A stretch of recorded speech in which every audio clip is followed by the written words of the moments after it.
દોસ્તો, મા બાપ ઉંમરથી નહીં પણ ચિંતામાં ઘરડા થઈ જાય છે.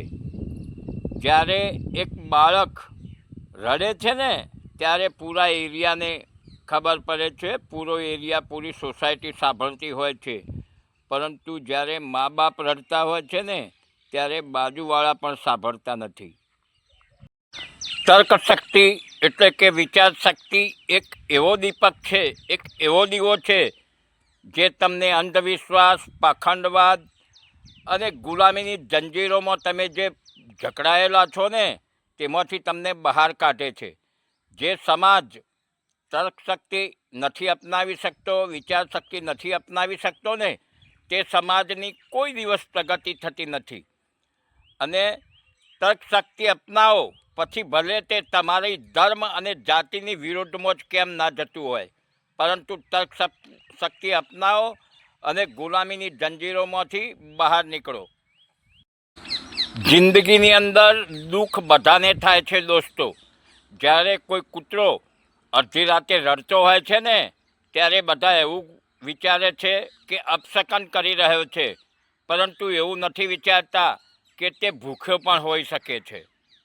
જિંદગીમાંથી કોણ, ક્યારે, કેમ ચાલ્યું ગયું ને ક્યાં ચાલ્યું ગયું તે વિચારશો નહીં. ફક્ત એટલું જ વિચારો કે તે તમને શું આપીને ગયું. તે જ જિંદગીનું સાચું જ્ઞાન છે. જે જાય છે તે તમને કંઈક અનુભવ કરાવતું જાય છે. માટે કોઈ દિવસ એવું વિચારશો નહીં કે તે કેમ ચાલ્યું ગયું. તે જ જિંદગીનું સાચું જ્ઞાન છે. કોઈ દિવસ પીડા કરશો નહીં, દુઃખ લગાડશો નહીં, કારણ કે જે જાય છે તે કંઈકના કંઈક જ્ઞાન આપીને જાય છે. રણ મેદાનની અંદર જવાવાળા જે ઘોડા હોય છે ને તે લગ્નમાં જાનમાં નથી નાચતા, કારણ કે તેમને ખબર હોય છે કે તેમનું અસલી મેદાન કયું છે. એક મહાન પુરુષ કહી રહ્યા છે કે ભગવાન જેવું જો કોઈ હોત તો તેમને ન માનવાવાળા નાસ્તિકોને તે પેદા જ ન કરત.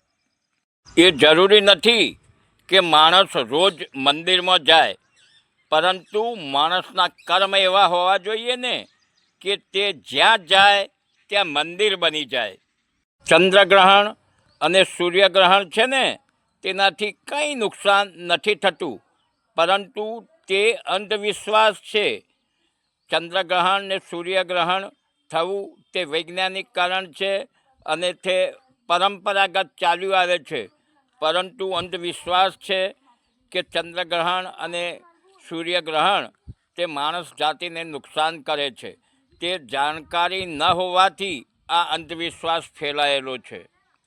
હીરા પારખવાવાળા કરતાં મહાન માણસ તે કહેવાય જે માણસના દુઃખ દર્દ પારખી શકે છે. અત્યારે આપણે એવા જમાનામાં જીવી રહ્યા છીએ કે જ્યાં સાચી વાત તર્ક કરવાવાળો, વિચારો કરવાવાળો, પ્રશ્ન પૂછવાવાળો વ્યક્તિ છે ને તે દેશદ્રોહી કહેવાય છે, અથવા તો પછી તેને ધર્મ વિરોધી ગણવામાં આવે છે. મંદિર અને મસ્જિદની લડાઈ એ લડે કે જે તેની કમાણી ખાતા હોય. અમારે નથી લડવી. અમારે તો જળ, જંગલ અને જમીન બચાવી છે. અને હા, શિક્ષણ, ચિકિત્સા અને બેરોજગારી સામે લડવું છે. અમારે મંદિર મસ્જિદ માટે નથી લડવું. જો કોઈ વ્યક્તિ બીમાર હોય કે પછી એક્સિડન્ટ થાય અને બચી જાય સારવાર કરવાથી, તો કહે છે કે ભગવાનની મહેરબાનીથી બચી ગયા. અને જો ન બચી શકે તો કહે છે કે હોની કો કોણ ટાળ શકતા હૈ. જે થવાનું છે તે થવાનું જ છે, તેને કોઈ રોકી શકવાનું નથી.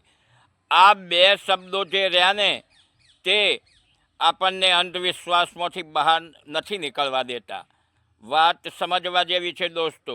ન સમજાય તો ફરી સાંભળો, સમજો અને હોશિયાર બનો.